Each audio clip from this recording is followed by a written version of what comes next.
আসসালামু আলাইকুম ভিউয়ার্স। আমরা আজকে শিখব স থেকে ইয় বর্ণ লেখা। তো প্রথমে আমরা চ লিখব। চ লিখতে গেলে প্রথমে মাত্রা দিতে হবে। মাত্রা শুরু থেকে টেনে এদিকে নিয়ে এসে সোজা যেখান থেকে শুরু করেছি সেখানে লাগাতে হবে। তো আমরা ভেঙে ভেঙে লিখি। প্রথমে মাত্রা দেব, তারপরে মাত্রা শুরু থেকে নিচে নিয়ে আসবো, নিচেটা। তারপরে মাত্রা শুরু থেকে নিচের দিকে নিয়ে এসে উপরে পাকায় নিয়ে গিয়ে যেখান থেকে শুরু করেছি সেখানে শেষ করবো। চ। এরপরে শুরু করবো আমরা ছ। ছ বর্ণটা আমরা চটাকে ছোট করে লিখবো। চটাকে ছোট করে লিখবো, লিখে এখান থেকে নিয়ে এসে নিচে রাখবো। হয়ে গেল ছ। আমরা ভেঙে ভেঙে লিখি।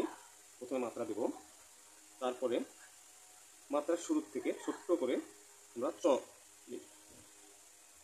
তারপরে চ থেকে শুরু করে নিচে নিয়ে আসবো, এখান থেকে নিচে নেব ছ।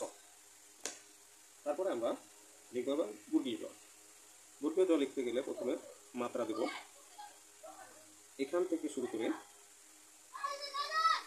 বাঁকায়া নিয়ে আসতে হবে। যেখান থেকে শুরু করেছি এখান থেকে একটু বাঁকায়া নিচে নিয়ে আসে হয়ে যাবে আমাদের বর্গীয় জ। তো আমরা ভেঙে ভেঙে লিখি। প্রথমে আমরা মাত্রা দেব, তারপরে মাত্রার মাঝখানের অংশ থেকে বাঁকিয়ে এখানে নিয়ে এসে ঘুরিয়ে এখানে নিয়ে আসবো। তারপরে আমরা সম্পূর্ণ বর্গীয় জ হয়ে গেল বর্গীয় জ। তারপরে আমরা লিখব ঝ। ঝ বর্ণটি লিখতে গেলে আমাদের প্রথমে মাত্রা দিতে হবে। মাত্রার শেষের অংশ থেকে আমাদের ব বর্ণটি লিখতে হবে, যেন এই মাত্রাটি এদিকে না আসে। এখান থেকে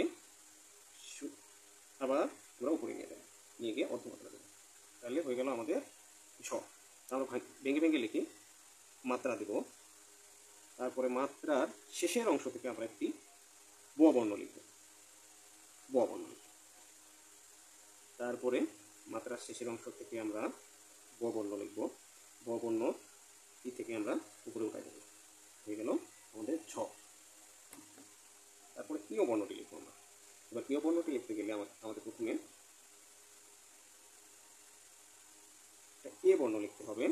তারপর এখান থেকে শুরু করে ইয়। তো আমরা প্রথমে কি লিখবো? প্রথমে লিখবো হচ্ছে এ বর্ণটি লিখব।